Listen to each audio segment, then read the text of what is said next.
thoughts. Analog thoughts. Analog thoughts. Analog thoughts. Analog thoughts. Analog thoughts. Analog thoughts. Analog thoughts.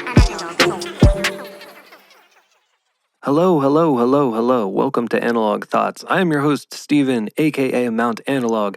I skipped last week's episode because my plate was incredibly full. Not only was it full, it was overflowing. I had a good deal of art commissions to wrap up, and I didn't want to put out an episode that I didn't feel was fully fleshed out.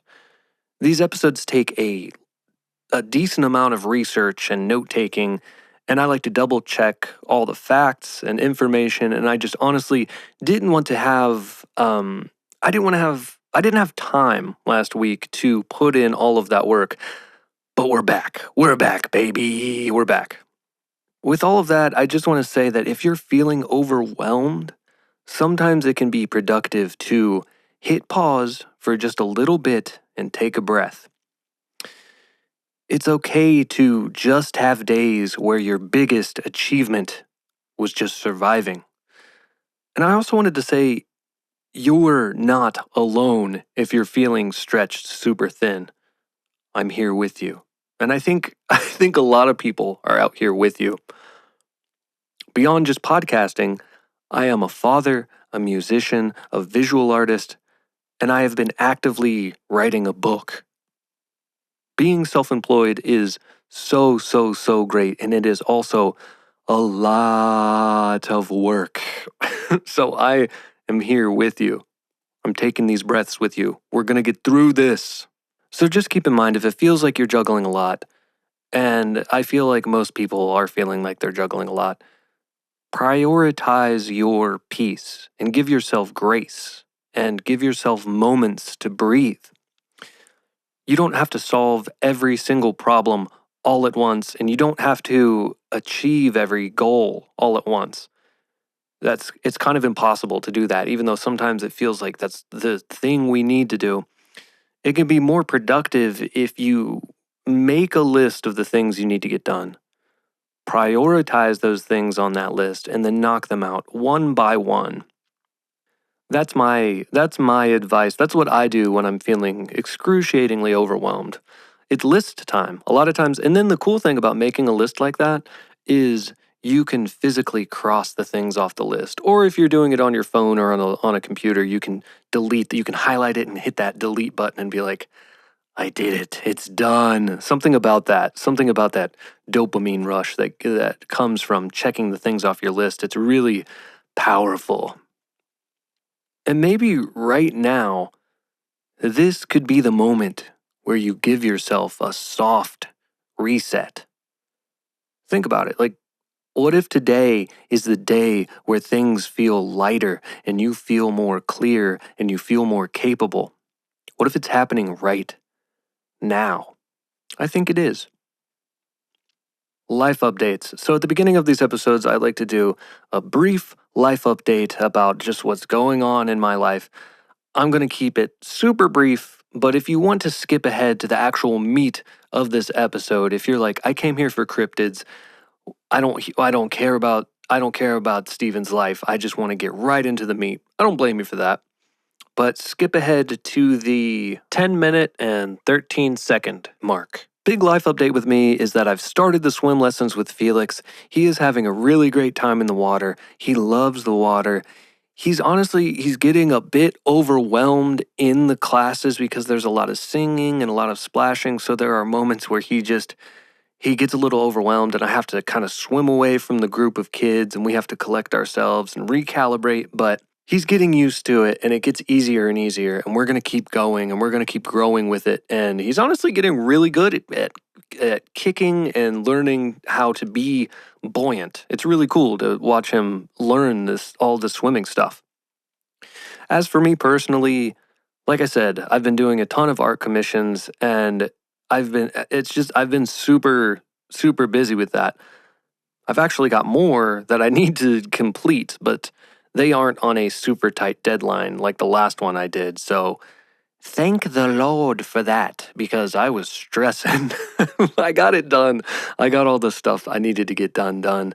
There's more stuff to do. There will always be more stuff to do, but I'm not working on such an excruciating timeline right now. So I was actually able to work on music yesterday. I know. And I'm going to share a clip of what I was working on yesterday on the Patreon. And I've been working on music a little more this past month. I'm kind of getting back into it a little heavier. So I I kind of stepped away for a little while, not completely. I was always making music, always playing piano, always playing instruments and playing on drum machines, but I kind of stepped away from producing music just for a minute, and I've been slowly getting back into it this year, and it feels refreshing. It feels exciting to open up FL Studio and just dive in. Like I said, I didn't completely detach myself from it, but I have been focusing on a lot of writing and a lot of podcasting and visual art stuff. So to lean a little bit more back into the production side of things has felt really nice. And I'll definitely be releasing the track that I started yesterday ASAP. It's very experimental. There's a lot of key changes and counter melodies and stuff, but it also has like a thick bass line.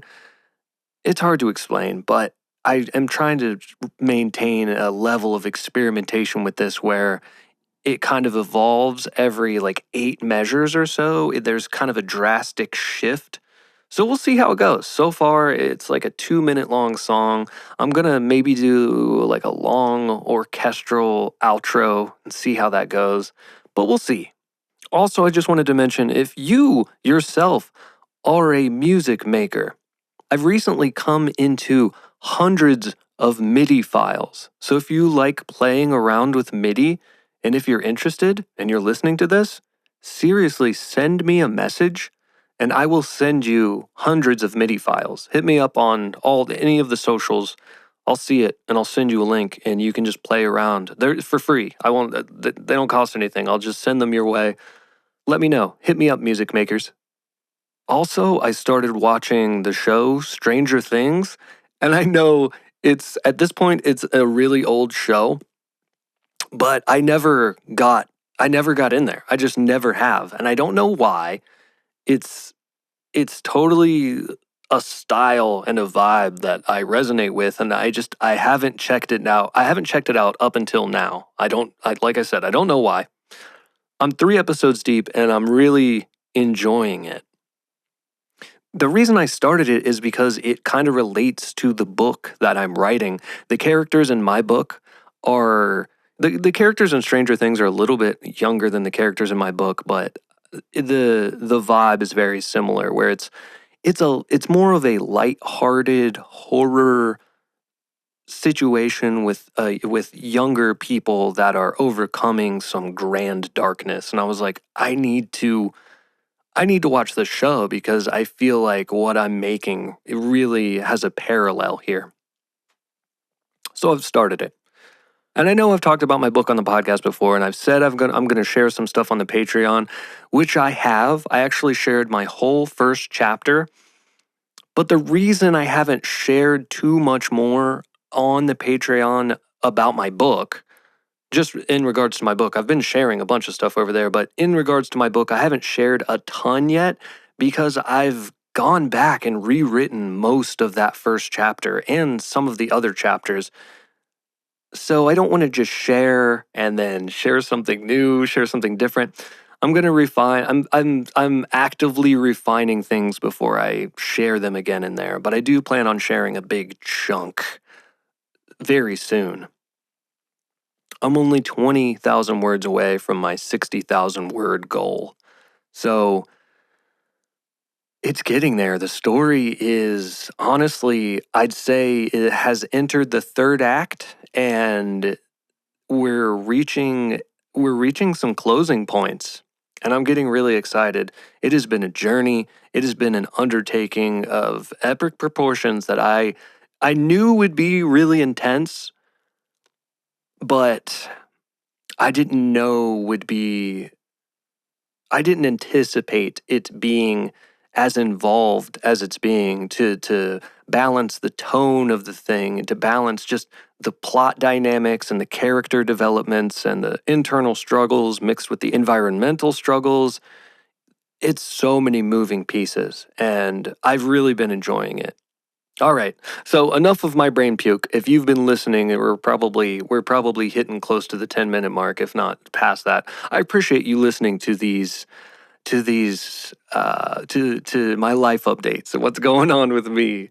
One last tiny little thing before we get right into the cryptids. Whatever podcast platform you're listening on, Spotify, YouTube, Apple Podcasts, wherever, there is a way to leave a review, a comment, subscribe, a follow, all of that stuff.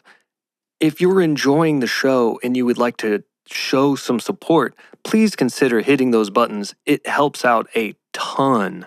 And if you'd like to go a step beyond that, I have a Patreon where you can get early access to the show, music, art, and a bunch of other stuff. The link for that will be in the show's notes. I also want to give a huge shout out to everyone that is supporting me over there on Patreon. I am infinitely grateful for your support. I love you. All right, without further ado, let's do it. Let's talk about cryptids. And I don't know why it's taken me so long to cover cryptids. I love cryptids, and I love lore, and I love legends, and I love talking about different cultures and different walks of life. And this episode is going to be for both newcomers to the world of cryptids and the more seasoned cryptid enthusiasts. I'm going to mention some deep cuts along with a couple of the bigger, more household name cryptids. And whether you're a fan of cryptids or not, I can almost guarantee you've heard of at least one of them. Like Bigfoot, the Loch Ness Monster, Mothman. These are examples of cryptids. And a cryptid, by definition, is an animal or creature whose existence has been suggested but is not recognized by the scientific community.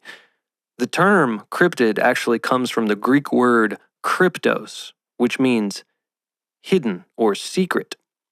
And unlike purely mythological creatures like unicorns or stuff like that, cryptids often have a foundation in reported sightings, physical evidence, or cultural traditions.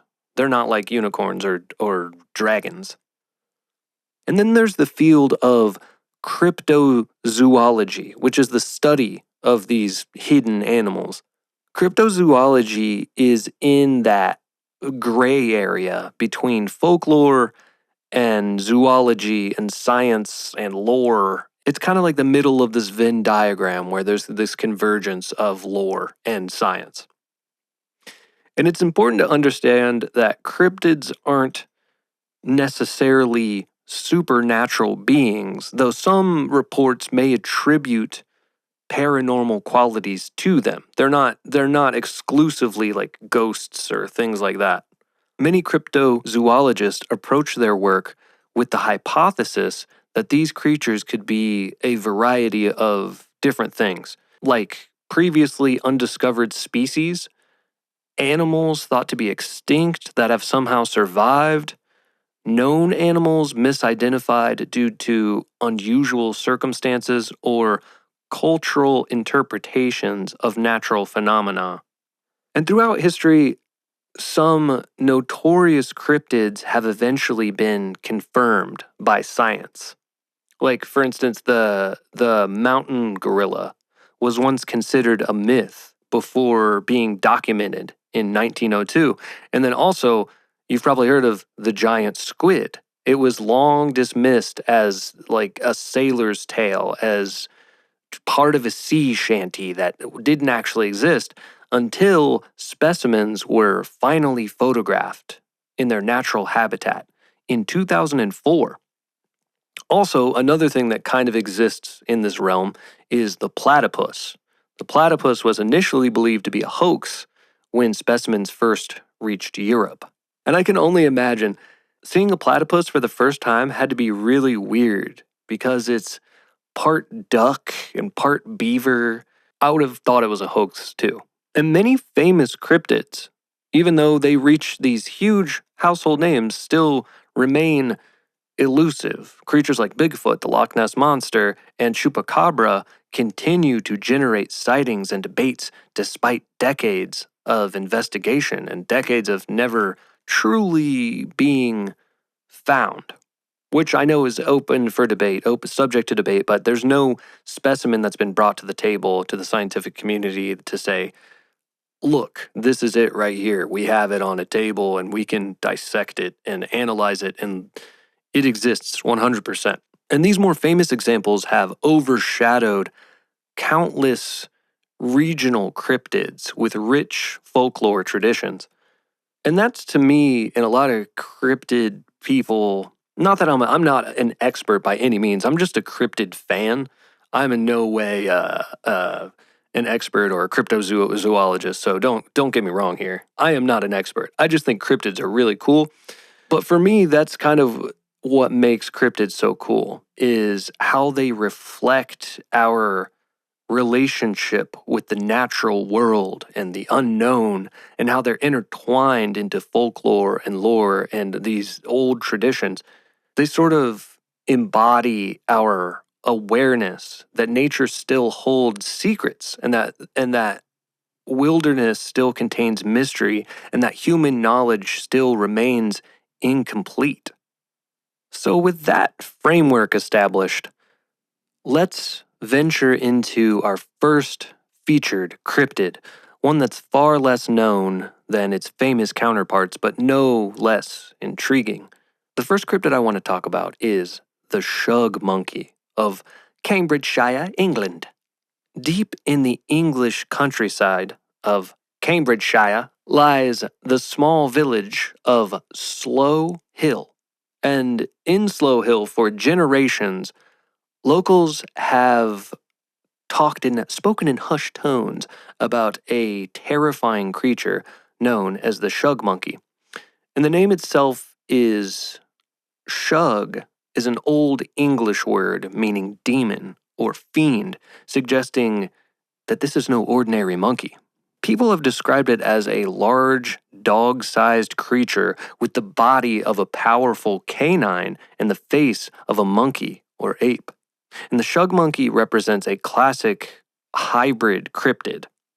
Witnesses report its jet black fur, occasionally with a slight sheen that appears almost oily in the moonlight. It glistens in the moonlight.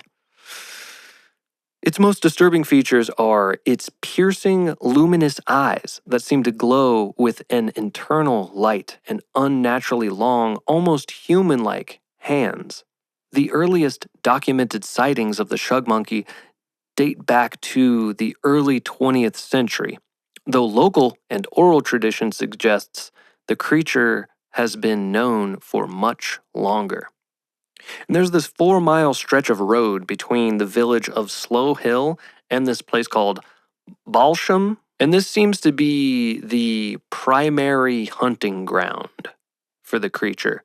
It's been spotted there the most, with numerous encounters reported by motorists, cyclists, and pedestrians traveling after dusk. And one particularly notable account comes from 1915, when a young farmer claimed the creature leapt suddenly onto the road before his horse-drawn cart. The horse reportedly reared in terror, nearly throwing the farmer, while the shug monkey bounded across the road and disappeared into the hedgerows. The farmer described the movement of the shug monkey as unlike anything I've ever seen, not hopping like an ape, nor running like a dog, but something altogether unnatural. Spooky. Folklorists have noted similarities between the shug monkey and other British cryptids like the barghesh and black shuck, all large black canine entities associated with omens and fear. And this has led some researchers to theorize that the shug monkey represents a regional variation of a broader phenomenon of phantom black dogs in British folklore. Which, if you've ever played any sort of fantasy video game or read a fantasy novel from that is regionally European, you've probably heard of a version of these phantom black dogs. They're very notorious. This shug monkey is a sort of a derived from this broader thing. It's a variation of a black dog. Skeptics suggest the sightings might be explained by escaped exotic pets, particularly since wealthy estate owners in the area were known to keep unusual animals as status symbols during the Victorian era and Edwardian eras. Others suppose that the shug monkey might be a case of misidentification of mundane animals like badgers or foxes under poor visibility conditions. And this whole this thought of the shug monkey being an exotic animal that escaped, for whatever reason, it reminds me of like Mike Tyson, how he kept exotic animals when he was at his peak, and he was just hanging out with tigers and stuff. It makes me wonder if his animals if his animals escaped, would they had been mistaken for strange creatures that weren't from that region, when in reality it was just a Bengal tiger lurking in the woods. Like, despite these rational explanations, the shug monkey maintains its grip on local imagination. Unlike more widely known cryptids, it hasn't attracted large-scale investigation, leaving this peculiar creature firmly rooted in regional folklore. A shadow that continues to lurk in the hedgerows of rural Cambridgeshire. Cue the lightning and thunder. Okay, moving on to our next cryptid. This one you may have heard of. It's a little more popular. I feel like it was in one of the Witcher video games, maybe The Witcher 3. Or not this exactly, but a version of this creature. Correct me if I'm wrong. Up next, we're going to talk about the Wendigo. We're going to move away from the gentle countryside of England to the harsh wilderness of the northern forests of North America. The Wendigo originates in the traditions of Algonquin-speaking peoples, including the Ojibwe, the Cree, and the Innu nations of the northeastern woodlands and Great Lakes regions. And unlike many cryptids that might represent undiscovered species, the Wendigo embodies something more complex. It embodies a transformation, a possession, a hunger that cannot be satisfied. And it's got its roots more in the culture and stories told by these Algonquin-speaking people rather than from sightings and things like that. It's more of a manifestation of stories and fables that they would tell, but also has been reported as being seen in a variety of different ways in the physical, tangible world. Physically, the Wendigo is described as a gaunt, skeletal figure of immense height, often between 10 and 15 feet or more. It's got ash-gray skin stretched tightly over its emaciated frame. Its most striking features include glowing eyes, long yellow fangs, and a heart of ice. Some traditions describe it with antlers or deer-like features, while others emphasize its once human origins now twisted into something monstrous. The Wendigo is inextricably linked to winter, starvation, and cannibalism. And according to traditional beliefs, a person could transform into a Wendigo after consuming human flesh, often during the desperate circumstances of winter famine. Once transformed, the victim would be possessed by an insatiable hunger, growing in size with each victim consumed, yet never finding satisfaction. Think of the Wendigo almost like a werewolf in a way, where the moon doesn't shift it, but it shifts once it gets a taste for human flesh, and it grows stronger with the more humans it eats and consumes. I feel like there are versions of werewolves that do this too, where they may not get stronger, but they get more into kind of like a blood rage, that's the name of my new metal band, is Blood Rage. Full Moon Blood Rage. Check us out. Anyway, beyond its physical manifestations, the Wendigo also represents a psychological state. In fact, Wendigo psychosis was documented by anthropologists as a culture-bound syndrome where individuals developed an intense craving for human flesh and feared they were transforming into Wendigos. The condition was most commonly reported during winter months, when food scarcity was at its peak. The Wendigo served a crucial cultural function in Algonquin societies. As a cautionary tale, it emphasized the importance of community values, sustainable hunting practices, and resource sharing during difficult times. Breaking these taboos, particularly through selfishness during famine, could literally transform one into a monster. Modern interpretations of the Wendigo have often missed these nuanced cultural dimensions, and popular culture frequently portrays it simply as a forest monster or flesh-eating beast, divorced from its origins as a complex system of starvation, greed, and environmental balance. But also, like I said, there are legitimate reports of cryptozoologists physically seeing the Wendigo. Cryptozoologists who approach the Wendigo from a purely biological perspective suggest it might represent sightings of abnormally large moose or bears affected by disease or unusual conditions. However, these explanations fail to capture the profound cultural significance and psychological dimensions of the Wendigo belief system.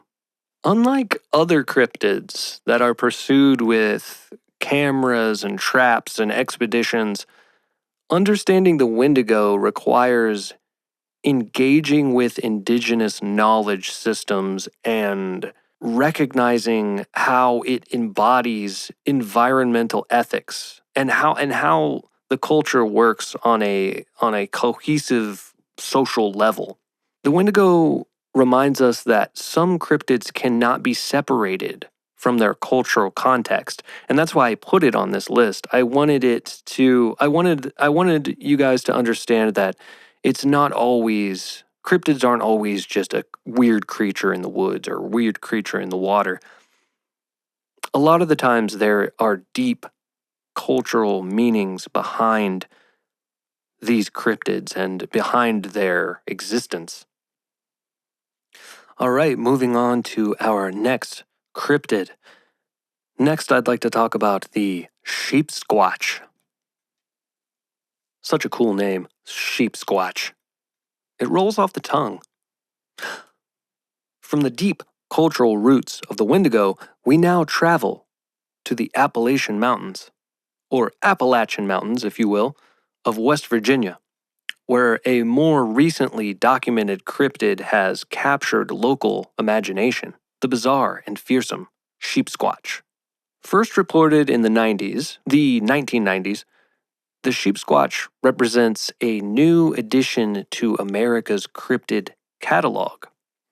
And you can almost by just its name imagine what this creature is. It's a mix between a sheep and more fearsome beasts.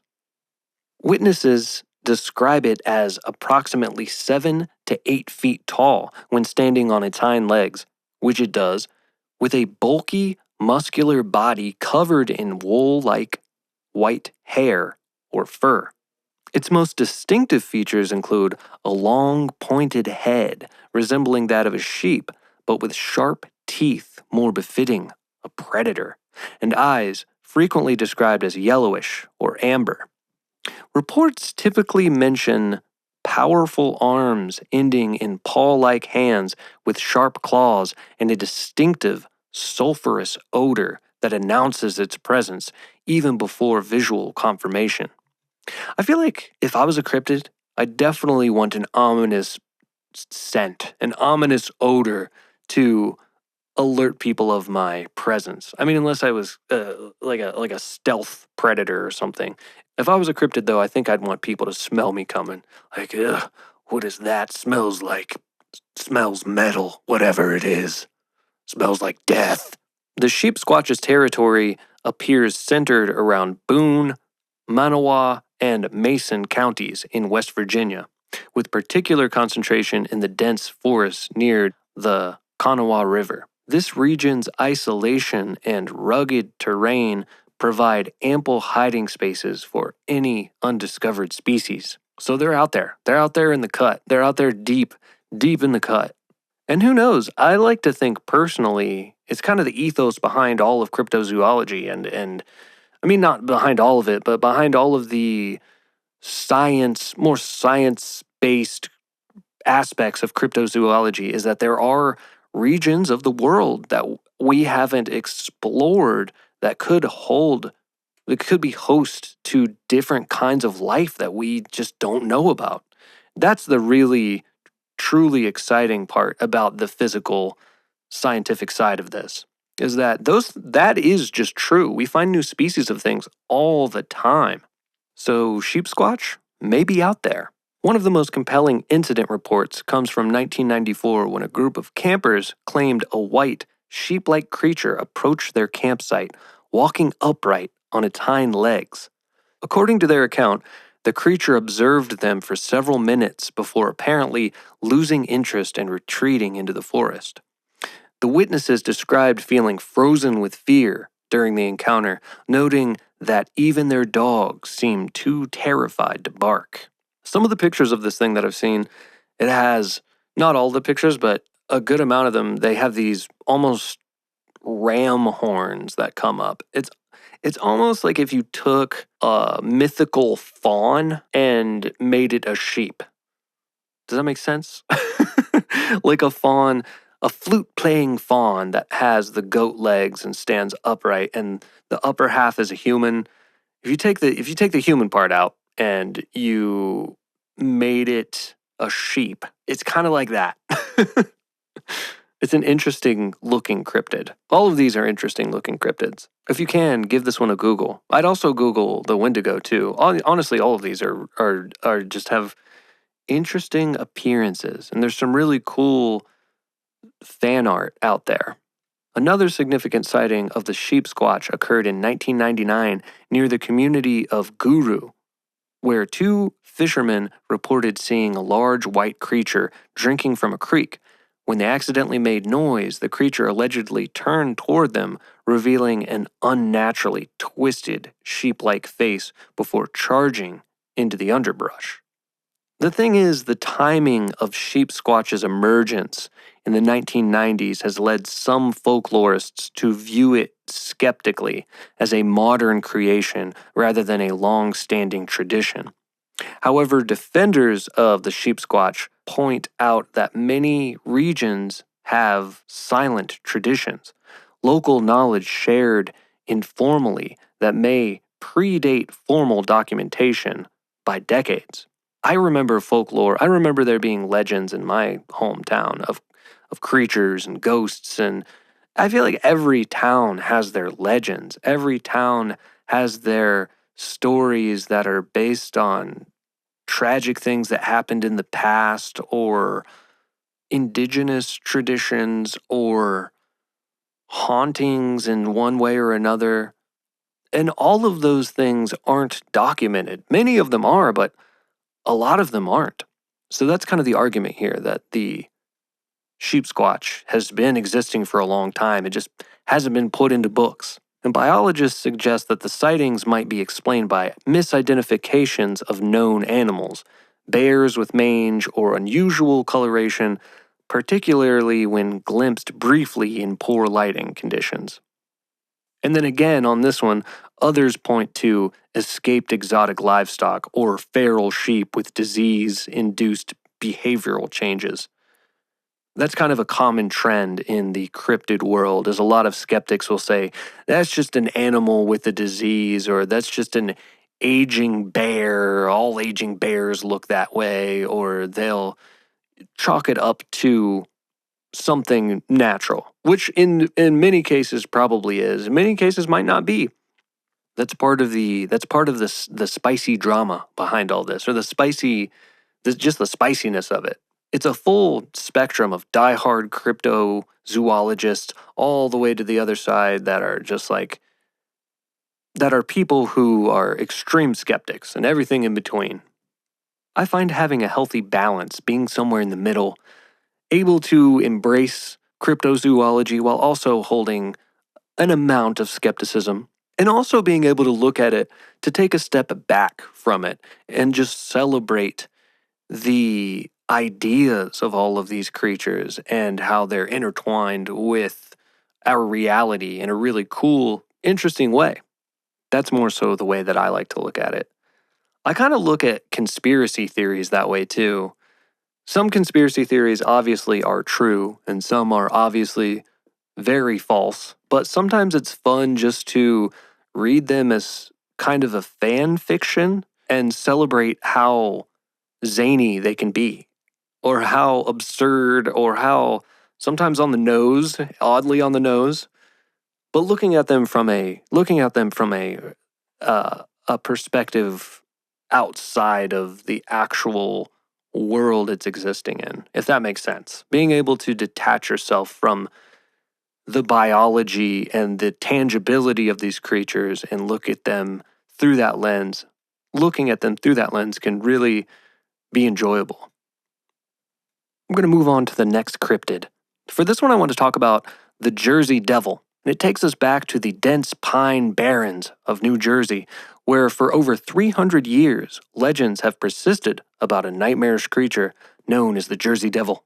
The Jersey Devil stands out among American cryptids for having one of the most well-documented histories. That's kind of why I wanted to swing from the very not documented to a very extremely documented one. And it's got reports dating back to the early 18th century. According to the most widespread origin story, the creature was born in 1735 to Mother Leeds, said to be her 13th child. Upon birth, the otherwise normal human baby transformed into a monster and escaped up the chimney into the surrounding pine lands. Physically, the Jersey Devil defies easy classification. Descriptions typically include a horse-like or goat-like head, bat wings spanning 10 to 12 feet, a forked tail, and hooved feet, and its eerie cry is described as a high-pitched scream that can carry for miles through the pine barrens. Standing approximately 7 feet tall, the creature reportedly moves with unnatural speed, both on ground and in flight. And what distinguishes the Jersey Devil from many cryptids is the sheer volume of reported encounters throughout history. The most famous incident occurred during the week of January 16th through the 23rd, 1909, when newspapers reported thousands of sightings across New Jersey and eastern Pennsylvania. Schools closed, factories shut down, and panic spread as citizens claimed to see the creature or find its distinctive hoofprints, even in snow and on rooftops. And during this, quote, Jersey Devil panic, police officers reported firing at the creature to no effect. Trolley cars were equipped with extra lighting, and posses formed to hunt the monster. The Philadelphia Zoo even offered a $10,000 reward for the capture of the creature, which at the time, you gotta remember this was 1909, $10,000 was a lot of money. That was a big sum of money for the time. The Jersey Devil has been blamed for livestock disappearances, unexplained sounds, and various disturbances for generations. Its territory centers on the Pine Barrens, like I said, and the Pine Barrens are a unique ecological region covering over 1 million acres of sandy, acidic soil that supports rare plant communities. So just the thought of this region, this kind of isolated, barren region with a few odd plants, going out at night with lanterns in the 1900s, looking for this transformed demon child. It it paints such a picture, you know? It almost makes me want to paint a picture of this or draw a picture of this. It's a really cool mental image. Skeptics have proposed numerous explanations for the Jersey Devil, including misidentifications of sandhill cranes or barn owls, both of which can produce startling screams and have unusual silhouettes in flight. Others suggest the legend originated as a means of keeping children away from the dangerous bogs and quicksand of the Pine Barrens. Some historians connect the Jersey Devil to political tensions of the colonial era, suggesting it began as a slur against the Leeds family, who had Quaker associations during a time of religious and political division. And over generations, this politically motivated tale may have evolved into a monster legend. Despite all of this, despite all these rational explanations, the Jersey Devil has been embraced as a cultural icon in New Jersey. It appears in regional artwork, literature, music, and even as the namesake of the state's NHL hockey team. I'm a big hockey fan. I'm not a Devils fan. I'm a Maple Leafs fan, but I've got respect for the Devils. And this cultural adoption demonstrates how cryptids often transcend questions of biological reality to become powerful symbols of regional identity. So now I want to talk about our final cryptid, and we're going all the way onto the other side of the world to talk about the Mongolian deathworm. Also, that's the name of my other metal band, Mongolian Deathworm. Ging, ging, ging, ging, ging, ging, ging, ging, ging. Deathworm. Ging, ging, ging, ging, ging, ging. Deathworm. Ging, ging, ging, ging, ging. In the desert. Deathworm. Ging, ging, ging. So for this one, we travel to the remote Gobi Desert of Mongolia, where legends persist of one of the world's most unusual hidden creatures, the Mongolian deathworm, or the Olge Korokoi. Probably butchered that, but I think that's how you say it. Unlike the bipedal or mammalian cryptids we've talked about so far, the deathworm represents something altogether different, which is why I picked this as my last one. I wanted to pick a cryptid that, number one, is not super well known, but number two, doesn't fit into the mammalian, chupacabra, Bigfoot, shrug monkey. I wanted to kind of swing the other way and get into like a much more different creature. And this one really kind of bridges the gap between biological possibility and seemingly impossible attributes. It could exist. I mean, all of these could exist in the real world, but this one, I mean, in a very specific, the evidence that we have isn't so far-fetched that it sounds like it'd be impossible to exist. According to accounts from nomadic tribes of the southern Gobi region, the deathworm measures between 2 to 5 feet in length, with a diameter of several inches, resembling a large intestine. Hence its Mongolian name, which literally translates to large intestine worm. Its blood-red coloration makes it distinctive against the desert sand, though sightings remain extremely rare. What makes this cryptid notorious is the lethal abilities attributed to it. Local traditions claim that the worm can kill in 2 ways.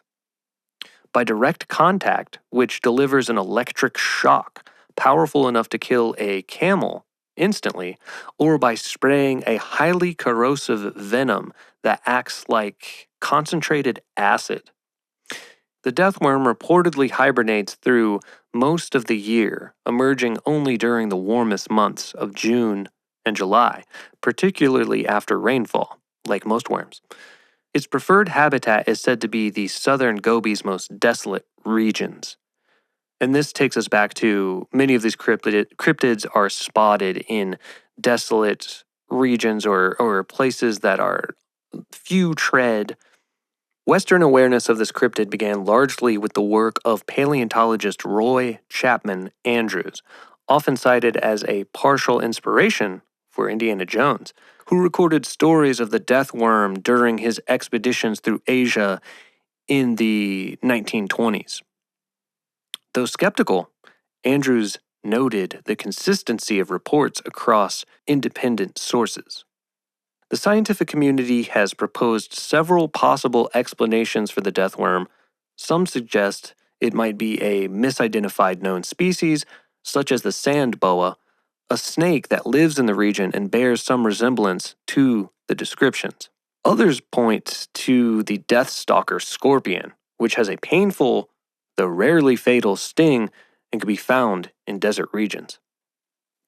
There have actually been some more recent expeditions that were taken in 2009 and 2005 specifically to search for the death worm. They both failed to conclude on any conclusive evidence. The extreme conditions and vast territory where it's alleged to have been seen make it very difficult to explore those regions and find any definitive evidence.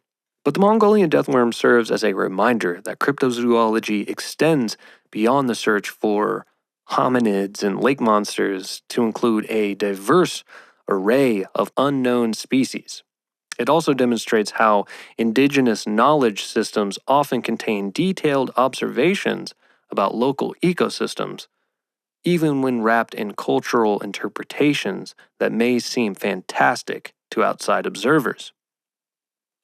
And that was our last cryptid of the day.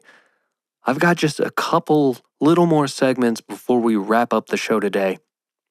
The next segment of the show is called Let's Ask AI. Let's ask AI. Today I wanted AI to get a little creative, and I asked AI to design a cryptid that could plausibly exist in 2025, include its habitat, behavior, and why it's never been caught. And AI answered, introducing the Wi-Fi wraith, a translucent electromagnetic entity that lives in dead zones and 5G towers. It drains phone batteries to sustain itself and appears as static in photos. Why hasn't it been caught? It only manifests when your signal drops to 1 bar.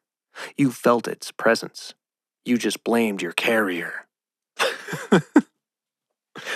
I really like that answer. It's very fun and creative, and it could lend itself to a pretty cool short story. I could see someone writing a story where this Wi-Fi wraith is the villain, and maybe it would do more than just mess with your phone signal. But I think that would be I think that's a cool writing prompt, AI. Thanks for that. And finally, let's get into the last segment of the show, which is just a few fun facts. I stayed in the cryptid lane today. I don't have too many of them, but I've got some fun ones.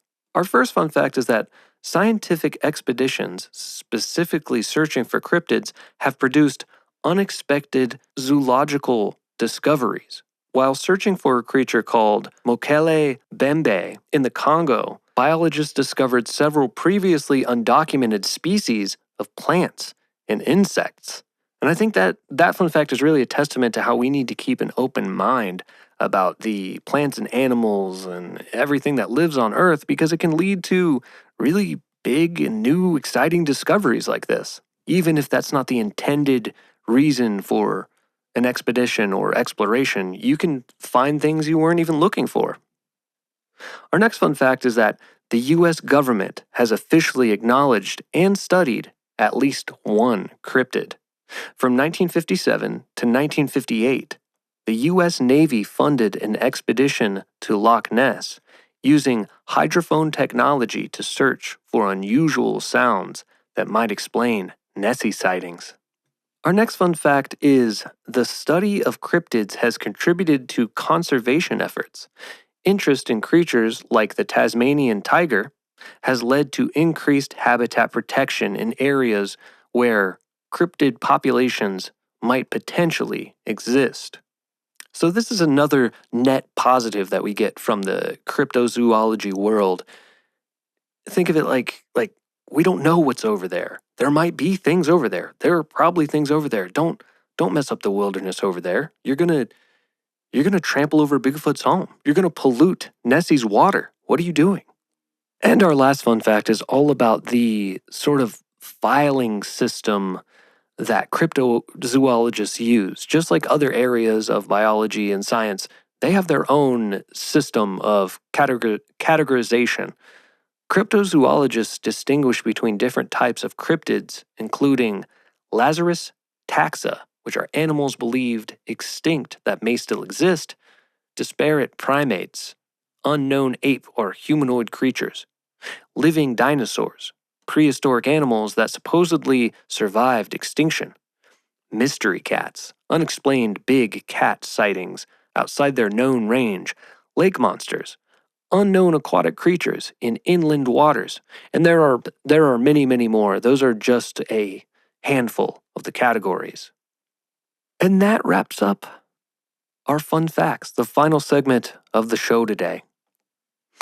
As we've journeyed through the shadowy realm of cryptids, we've encountered creatures born from cultural wisdom, environmental mystery, and perhaps, just perhaps, biological reality yet to be confirmed by science.